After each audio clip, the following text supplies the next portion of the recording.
اعوذ باللہ من الشیطان الرجیم بسم اللہ الرحمن الرحیم رب اشرح لی صدری ویسر لی امری واحلل عقدۃ من لسانی یفقہوا قولی اللہم صلی علی محمد وعلی محمد وعجل فرجہم۔ السلام علیکم ورحمۃ اللہ وبرکاتہ۔ خداوند عالم کا پاک و پاکیزہ مہینہ یعنی ماہ رمضان المبارک یقیناً آہستہ آہستہ اختتام کے جانب رواں دواں ہے۔ 20 دن ہمارے درمیان سے اس طرح سے گزر گئے کہ یقیناً ہمیں اس بات کا علم نہیں ہو سکا کہ ماہ رمضان میں جتنا ہم نے انتظار کیا تھا کہ اللہ کے مہینے میں اللہ کی عبادت کی جائے گی، یقیناً پروردگار عالم کا یہ مہینہ آہستہ آہستہ ہمارے درمیان سے گزر گیا۔ 20 دن گزر گئے اور آخری کے عشرے میں ہم سب داخل ہو گئے۔ تو میری دعا خداوند عالم سے ہے کہ پروردگار عالم جو 20 روزے ہم سب کے درمیان سے گزرے، ان 20 روزوں کو، ان 20 دنوں میں جتنے اعمال ہم سب نے انجام دیے، تو اپنی بارگاہ میں قبول فرما اور ہم سب کو توفیق دے کہ جس طرح ماہ رمضان میں ہم نے واجبات مستحبات پر عمل کیا ہے، حرام سے اپنے آپ کو بچایا ہے، صرف ماہ رمضان تک یہ عمل محدود نہیں رہے بلکہ اللہ ہم سب کو توفیق دے کہ ماہ رمضان المبارک کے بعد بھی ہم اللہ کے واجبات کو انجام دیتے رہیں، مستحبات پر عمل کرتے رہیں اور محرمات سے، حرام سے اپنے آپ کو بچاتے رہیں۔ جس طرح رمضان المبارک میں ہم نے اللہ کی اطاعت کی، ہم نے کوشش کیا کہ پروردگار عالم کی معرفت کے لیے ہم جس طرح سے قرآن کی تلاوت سے استفادہ حاصل کیا، جو کچھ ہم کر سکتے تھے ہم نے انجام دیا، لیکن یہ کہ پروردگار عالم اسے اپنی بارگاہ میں قبول کرے انشاءاللہ۔ تو چونکہ درس کا سلسلہ الحمدللہ جاری ہے اور میری دعا بھی ہے کہ پروردگار عالم صرف ہم درس کو سنے نہیں، جتنے دن بھی ہم نے درس کو سنا ہے ہمیں اور آپ کو توفیق دے کہ ہم علم حاصل کر رہے ہیں درس کے ذریعے، تو ہم سب پھر اس درس پر عمل کریں انشاءاللہ۔ تو آج کے درس میں پروردگار عالم کی رضا اور خوشنودی کے جانب رہنمائی، شیطان کو خود پر مسلط نہ ہونے دیں اور اس کا اختیار یعنی شیطان کا اختیار کبھی اپنے اوپر نہ چلنے دیں۔ تیسرا یہ ہے کہ جنت کو اپنی منزل اور ٹھکانہ قرار دینے کی آرزو کرنا۔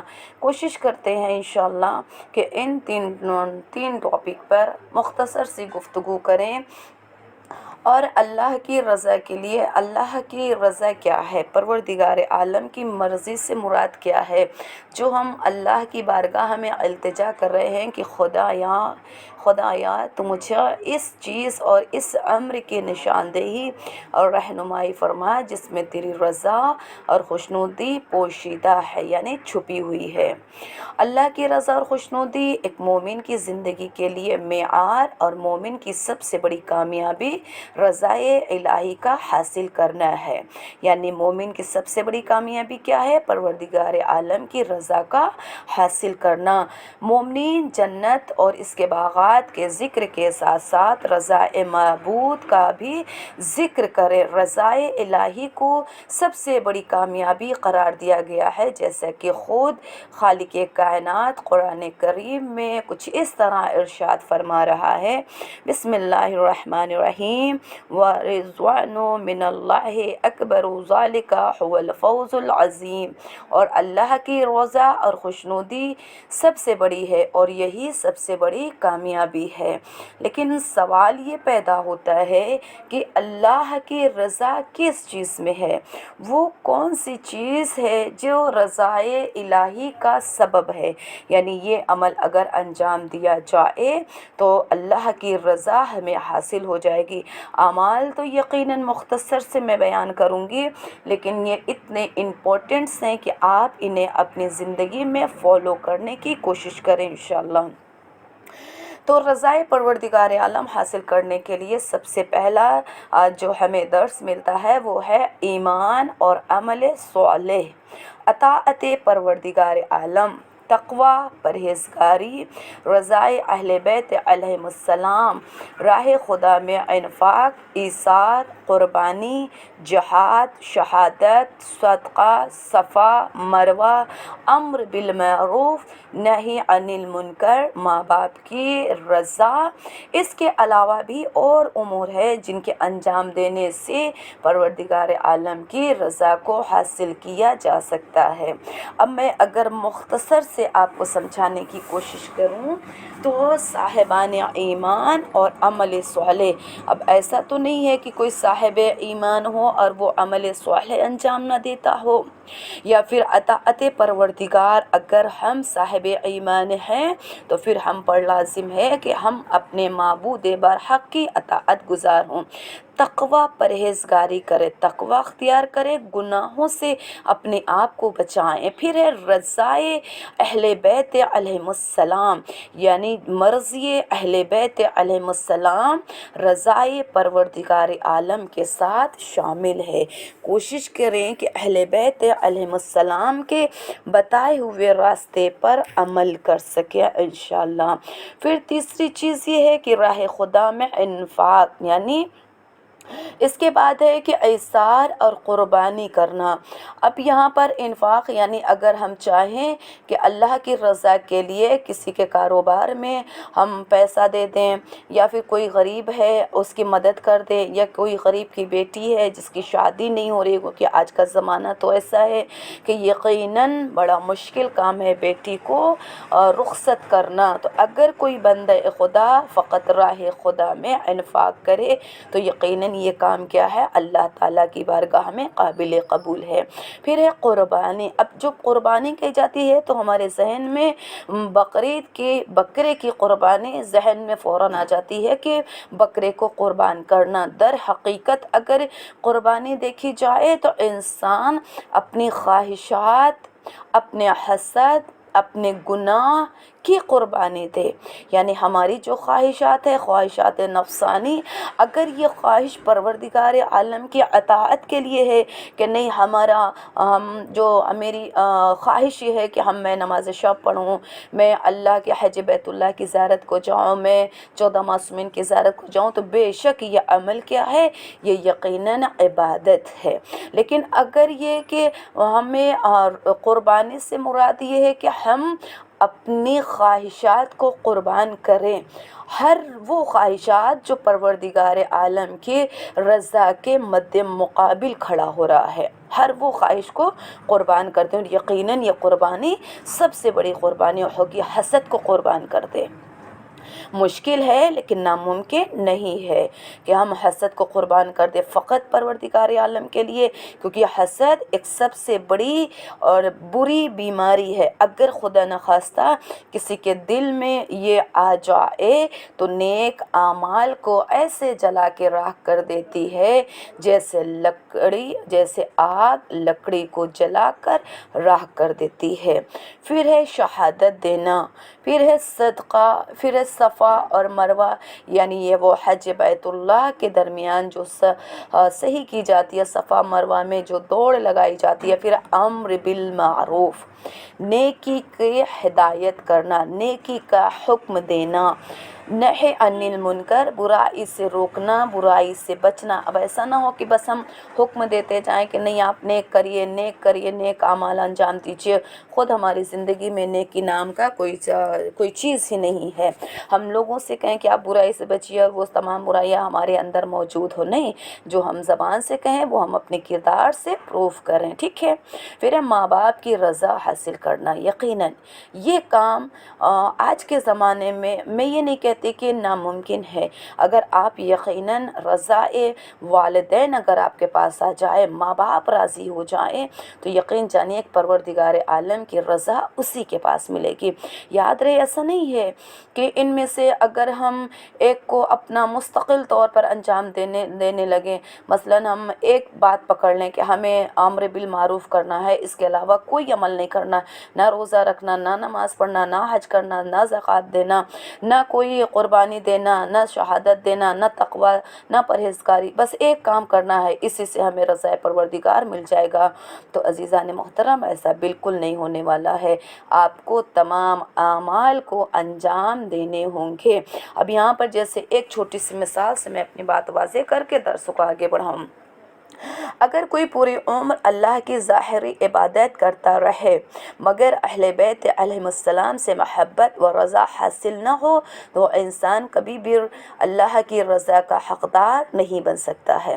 اب آپ سوچئے کہ اگر کوئی اللہ کی ظاہری عبادت کرے، نماز پڑھے، روزہ رکھے، حج کرے، عمرہ کرے، امر بالمعروف کرے، نہی عن المنکر کرے، صدقہ دے، صفا مروہ پر دوڑ لگائے، ایثار دے، انفاق کرے، قربانی دے، تمام اعمال کو انجام دینے کے باوجود اگر ہمارے دل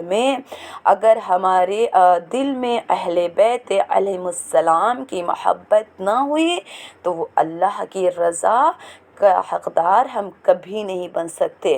لہٰذا عمل کرتے وقت ہمیں اس بات کا خیال رکھنا ہے کہ جیسے اہل بیت علیہ السلام نے عمل کیا، اللہ کی اطاعت کی، ویسے ہی ہمیں بھی اہل بیت علیہ السلام کی محبت کو اپنے سینے میں رکھنا ہے اور پھر اللہ تعالیٰ کی عبادت کو انجام دینا ہے۔ یقیناً محبت اہل بیت ہمارے نام اعمال میں یقیناً نیکی کا کام کرے گی۔ اگر ہمارا اعمال کم پڑ جائے گا تو یقیناً محبت اہل بیت اس منزل پر ہمارے کام آ جائے گی۔ جیسے کہ 11ویں امام حسن عسکری علیہ السلام کی حدیث ہے کہ مولا فرماتے ہیں کہ روز قیامت جب اللہ تعالیٰ تمام لوگوں کے اعمال کا وزن کر رہا ہوگا، تول رہا ہوگا، تو چاہنے والوں کے اعمال کا پلڑا ہلکا ہوگا۔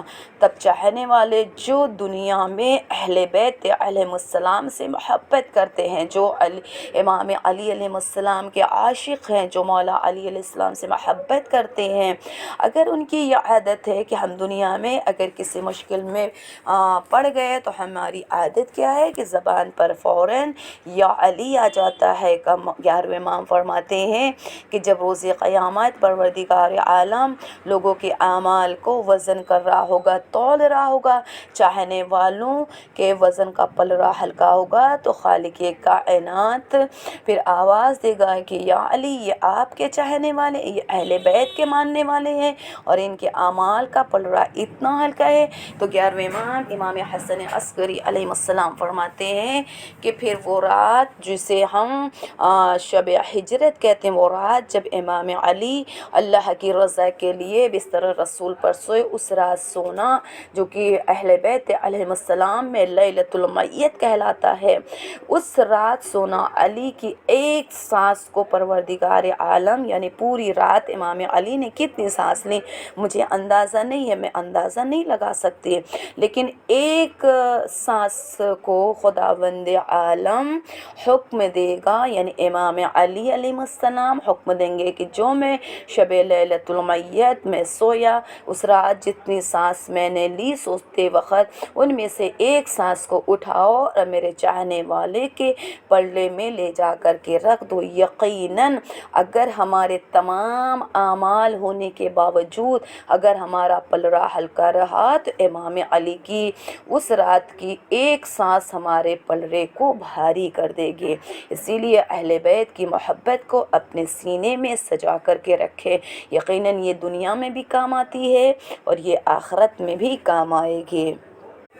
یہاں پر ایک جملہ مکمل ہو گیا جو ہم نے کہا تھا کہ رضائے پروردگار عالم کیسے حاصل ہوگی، الحمدللہ۔ اور دوسرا جو جملہ میں نے بیان کیا تھا وہ تھا کہ شیطان کو اپنے اوپر حاوی نہ ہونے دے، شیطان سے بچنے کی دعا مانگے۔ تو آیا شیطان کسے کہتے ہیں یا شیطان کون تھا؟ ہم جو قرآن کریم میں پڑھتے آ رہے ہیں وہ یہ ہے کہ ابلیس نے جناب آدم علیہ السلام کو سجدہ کرنے سے منع کر دیا تھا اور خداوند عالم کی بارگاہ میں کہا تھا کہ تو نے اسے مٹی سے بنایا اور مجھے آگ سے بنایا، لہٰذا آگ مٹی سے افضل ہوتی ہے، میں آدم کو سجدہ نہیں کروں گا، تو خداوند عالم نے اسے اپنی بارگاہ سے نکال دیا تھا۔ یہ بات درست ہے، آپ سب نے سنی ہے الحمدللہ۔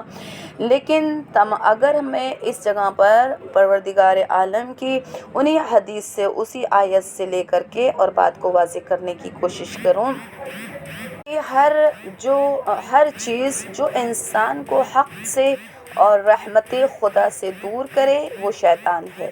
پہلا قول سمجھ میں آ گیا؟ یعنی ہر وہ چیز جو انسان کو حق سے اور رحمت خدا سے دور کر دے وہ شیطان ہے۔ اب یہ ضروری تو نہیں ہے کہ ہمیشہ ہمیں حق اور رحمت سے دور کرنے والے ابلیس یا اس کے شاگرد ہی ہوں گے، بلکہ ہمارے اندر موجود بری صفات بھی شیطان ہو سکتی ہے، جیسے حسد، کینہ، خود نمائی، تکبر، غصہ، شہوت وغیرہ وغیرہ۔ کیونکہ صرف شیطان کا کام ایسا تو ہے نہیں کہ صرف شیطان پر ہم الزام دے دیں کہ شیطان نے بہکا دیا، ہمارے اندر خود یہ ابلیسیت موجود ہو، تو ہمیں اپنے عمل کو پہلے دیکھنا ہے کہ آیا یہ یقیناً ہمیں شیطان بہکا رہا ہے یا پھر ہمارے اندر جو موجود حسد و کینہ ہے وہ ہمیں بہکا رہا ہے۔ تو سب سے پہلے ہمیں اپنے اعمال کو دیکھنا ہے، ٹھیک ہے، کہ ضروری نہیں ہے کہ ہمیشہ ہمیں حق اور رحمت سے دور کرنے والے ابلیس یا اس کے شاگرد ہوں، بلکہ ہمارے اندر خود موجود یہ بری صفات بھی ہو سکتی ہے۔ یا اگر میں آسان لفظوں میں سمجھا دوں آج کے زمانے کو لے کر کے، کہ اگر جو چیز ہمیں حق سے منحرف یعنی دور کر دے، منہ پھیر دے، تو وہ طاغوت اور شیطان ہے، چاہے وہ ٹی وی ہو، انٹرنیٹ ہو، موبائل ہو، چونکہ ہم سوشل میڈیا استعمال کر رہے ہیں، اور یقیناً جب ہم اس انٹرنیٹ پر آ جاتے ہیں تو یقیناً 2 سے 4 گھنٹہ کیسے نکل جاتا ہے کہ ہمیں خبر نہیں لگتی ہے، وقت ہمارا ضائع ہوا یا نہیں ہوا، ہم نے نیکیوں سے اپنے منہ کو پھیرا یا نہیں پھیرا۔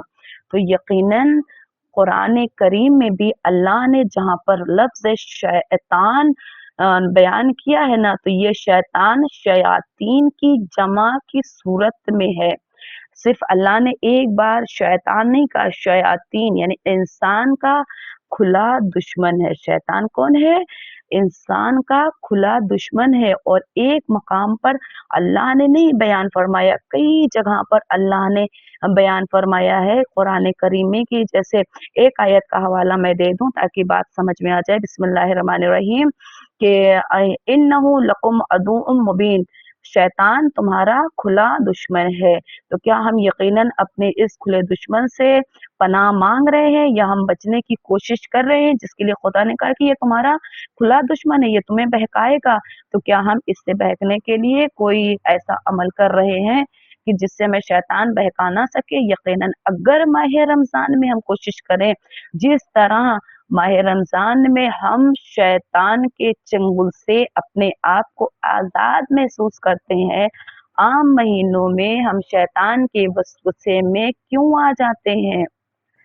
کیونکہ جس وقت اللہ نے جناب آدم علیہ السلام کو سجدہ نہ کرنے پر شیطان کو اپنی بارگاہ رحمت سے نکال دیا، تو اس نے اللہ سے مہلت مانگی، اور جب اللہ نے اسے مہلت دی تو اس نے اللہ سے خطاب کرتے ہوئے قسم کھائی اور کہنے لگا کہ تیری عزت کی قسم، میں ان سب کو گمراہ کروں گا سوائے تیرے ان بندوں کے جسے تو نے خالص بنایا ہے۔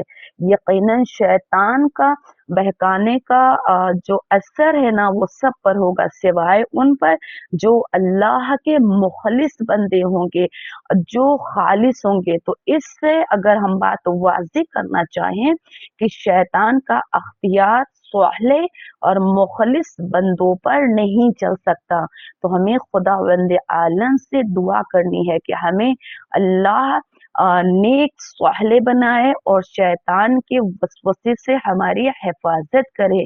ہم اگر اس طرح سے شیطان سے بچنا چاہیں کہ عمل صالح کریں اور اللہ کے لیے خالص ہو جائیں، اللہ کے مخلص بندے ہو جائیں، تو یقیناً کبھی بھی شیطان ہمیں گمراہ نہیں کر سکتا ہے۔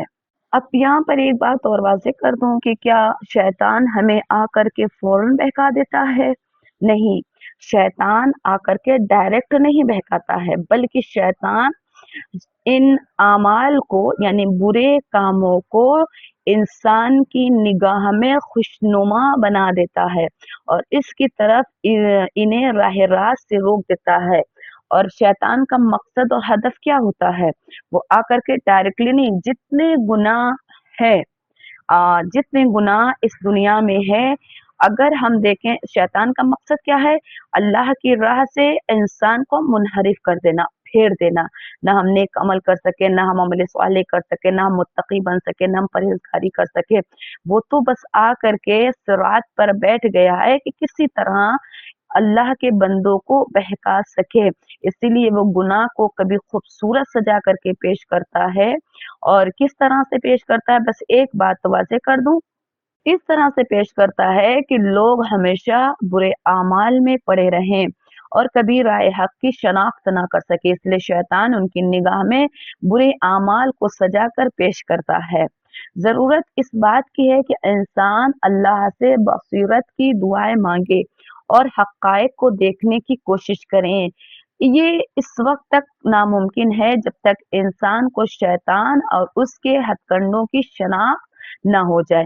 اچھا، اب اس شیطان کے ہتھ کنڈوں کی ہمیں شناخت کیسے ہوگی؟ کس طرح ہمیں پتا چلے کہ یہ شیطانی وسوسہ ہے یا پھر یقیناً ہم گمراہی کے جانب جا رہے ہیں؟ تو شیطان کا انسان کے دل میں رسوخ کرنے کا جو اسباب ہے، جو وہ گھر بناتا ہے، تو ایسی راہیں کہ جن کی بنا پر شیطان انسان کے دل میں گھر کرتا ہے، رسوخ یعنی گھر کرتا ہے، پھر آہستہ آہستہ اس کے نظام زندگی کو اپنے اختیار میں لے لیتا ہے، پھر اس کا ولی سرپرست بن جاتا ہے، اس سے وہی کام کرواتا ہے جو وہ چاہتا ہے۔ لہذا ہمیں ان راہوں کو بند کر دینا چاہیے جن کے ذریعے شیطان ہمارے دلوں میں وارد ہوتا ہے۔ اور کس طرح سے وارد ہو جاتا ہے؟ پہلا راستہ ہے حسد، حرص، بغض، کیونکہ شیطان کا یہ مقام ہے۔ حسد ابلیس کا بڑا جال ہے، یعنی قرآن میں اللہ نے فرمایا ہے کہ حسد ابلیس کا بڑا جال ہے اور حسد بدترین بیماری ہے۔ شیطان حسد کے ذریعے ہے انسان کے دل میں داخل ہوتا ہے اور حسد کی بنا پر ہی حضرت آدم علیہ السلام کو سجدہ کرنے سے انکار کیا تھا۔ امام جعفر صادق علیہ السلام فرماتے ہیں، حسد کرنے والا جس سے حسد کر رہا ہے اس کو زر پہنچانے سے پہلے خود اپنے آپ کو زر پہنچاتا ہے، جس طرح ابلیس نے حسد کے ذریعے اپنے لیے لعنت کو خرید لیا ہے۔ زر یعنی نقصان کہتے ہیں۔ حسد کرنے والا حسد تو کر رہا ہے، لیکن جس سے وہ حسد کر رہا ہے وہ یہ سوچ رہا ہے کہ ہم ان سے حسد کر کے ان کو نقصان پہنچا رہے ہیں، در حقیقت یہ ہے کہ وہ خود کو نقصان پہنچا رہا ہے، بالکل اسی طرح جس طرح ابلیس نے حسد کے ذریعے اپنے لیے لعنت کو خریدا ہے۔ اسی لیے مولا کائنات حضرت امیر المومنین علیہ السلام فرماتے ہیں کہ حرص شقی آدمی کی نشانی ہے، یعنی حسد، حرص جو ہے وہ شقی آدمی کی نشانی ہے۔ دوسرا جو شیطان ہمارے دلوں کے اندر داخل ہو جاتا ہے، پہلا ہے حرص اور حسد، دوسرا ہے وسوسہ اور بدگمانی۔ یقیناً وہ وسوسہ ڈالتا ہے، اور وسوسہ کس طرح ڈالتا ہے؟ کبھی نیک کاموں کے لیے، کبھی برے کاموں کے لیے۔ اس طرح سے وسوسہ ڈالتا ہے کہ ہم جب قرآن میں سورہ ناس میں آپ پڑھتے ہوں گے کہ بسم اللہ الرحمن الرحیم الذی یوسوس فی صدور الناس من الجنۃ والناس، کہ میں پناہ مانگتا ہوں انسانوں کے پروردگار کی پس پردہ رہ کر وسوسے ڈالنے والے شیطان کے شر سے جو لوگوں کے دلوں میں وسوسہ ڈالتا ہے، خواہ وہ جنات میں سے ہو یا انسان میں سے ہو۔ یعنی ہم سورہ ناس میں پروردگار عالم سے دعا کیا کرتے ہیں کہ پروردگارا، اے پناہ مانگنے والے انسانوں کے پروردگار، ہماری کس سے مدد فرما؟ جو پردے میں رہ کر چھپ کر ہمارے دلوں میں وسوسے ڈالنے والے شیطان کے شر سے۔ اور شیطان کے شر سے یقیناً اگر انسان بچ جائے تو یقیناً پھر وہ متقی پرہیزگار بن جائے گا۔ کوشش کرے کہ اپنے دل میں ان وسوسوں کو، ان حسد کو، ان حرص کو، ان بدگمانی کو داخل نہ ہونے دیں، کسی کے لیے بھی بدگمان نہیں ہو۔ وسوسہ شیطان کس طرح سے ڈالتا ہے؟ بس ایک آخری مختصر سی روایت آپ کو بیان کرتے چلوں تاکہ بات واضح ہو جائے گی کہ شیخ انصاری رحمہ اللہ بیان فرماتے ہیں کہ میں نے ایک رات خواب میں شیطان کو دیکھا جس کے پاس مختلف انداز کی رسیاں، دھاگے، زنجیریں تھیں، جن میں سے اس سے پوچھا کہ یہ سب کیا ہے؟ یعنی شیخ انصاری رحمہ اللہ بیان فرماتے ہیں کہ میں نے ایک روز رات میں خواب میں شیطان کو دیکھا تو اس کے پاس کیا تھے؟ مختلف رسیاں تھیں، قسم قسم کی رسیاں تھیں، دھاگے تھے، زنجیریں تھیں۔ تو انہوں نے اسی خواب میں ان سے پوچھا کہ شیطان یہ کیا ہے؟ اس نے کہا یہ سب وہ وسائل ہیں جن کے ذریعے میں انسانوں کو گرفتار کرتا ہوں۔ میں نے پوچھا کہ یہ مختلف کیوں ہے؟ یہ طرح طرح کی کیوں ہے؟ تو اس نے کہا کہ یہ وہ ہوتی ہیں، ایک گروہ وہ ہوتا ہے کہ جو ایک دھاگے سے بھی گرفتاری میں آ جاتا ہے، یعنی پہلا گروہ وہ ہے کہ جب میں اتنا دھاگا ان پر پھینکتا ہوں تو وہ میرے دھاگے میں گرفتار ہو جاتے ہیں، جن کو گرفتار کرنے کے لیے رسیوں کی ضرورت پڑ جاتی ہے۔ دوسرا وہ ہے کہ جنہیں گرفتار کرنے کے لیے رسیوں کی ضرورت پڑ جاتی ہے۔ کچھ وہ ہوتے ہیں جو آسانی سے میرے چنگل میں نہیں آتے، میرے فریب میں نہیں آتے، ان کے لیے یہ زنجیریں ہے، یعنی جو آسانی کے ساتھ آ جائے ان کے فریب میں شیطان کے، اس کے لیے دھاگا ہے۔ جس سے وہ فریب نہیں دے سکتا ہے، مشکل لگتا ہے تو اس کے لیے رسی ہے، اور جس کے لیے اور مشکل لگتا ہے تو اس کے لیے زنجیریں ہے۔ اس کے پاس ایک بہت بڑی زنجیر تھی۔ میں نے پوچھا یہ کس کے لیے ہے؟ تو اس نے کہا کہ یہ شیخ انصاری رحمہ اللہ کے لیے ہے۔ میں نے آج ان کے گلے میں ڈالا مگر انہوں نے فوراً اس زنجیر کو توڑ دیا۔ یہ سن کر شیخ انصاری نے فرمایا اس نے سچ کہا۔ اور کس طرح سچ کہا؟ کہ کل میری بیٹی نے مجھ سے نئی چادر کی خواہش کی مگر میرے پاس اس کے لیے پیسے نہیں تھے۔ میں نے کہا اچھا، انشاءاللہ جب پیسے آ جائیں گے تو میں ضرور دلاؤں گا۔ یہ سن کر بیٹی نے کہا بابا آپ کے پاس تو خمس کی رقم کافی مقدار میں رکھی ہوئی ہے، میں اس میں سے آپ قرض لے لیں۔ بیٹی کی بات سن کر میرے دل میں بھی خیال آیا، یعنی خیال کیا تھا؟ اسی کو کہتے ہیں وسوسہ۔ خیال آیا کہ میں نے خمس کی رقم سے پیسہ نکالا اور دل میں کہا کہ جب آ جائے گا تو اس میں رکھ دوں گا کیونکہ یہ دوسروں کا حق ہے۔ گھر سے باہر قدم رکھنے سے پہلے دل میں پھر خیال آیا کہ اے شیخ انصاری یہ کیا کر رہے ہو؟ کہیں ایسا نہ ہو کہ تیرے پیسے واپس رکھنے سے پہلے تجھے موت آ جائے، پھر اس کا ذمہ دار کون ہوگا؟ میں نے فوراً ان پیسوں کو اسی جگہ پر رکھ دیا۔ یہ چونکہ واقعہ ہے، اس کی کوئی حقیقت نہیں، لیکن اسے ہم حجت نہیں مانتے ہیں، مگر اس واقعے سے ایک بات ضرور واضح ہوتی ہے کہ کوئی بھی انسان کبھی بھی یہ نہ سمجھے کہ مجھے شیطان کبھی بہکا نہیں سکتا ہے۔ یقیناً شیطان اپنی حتی الامکان کوشش کرتا ہے کہ وہ اللہ کے مخلص بندوں کو بہکا سکے۔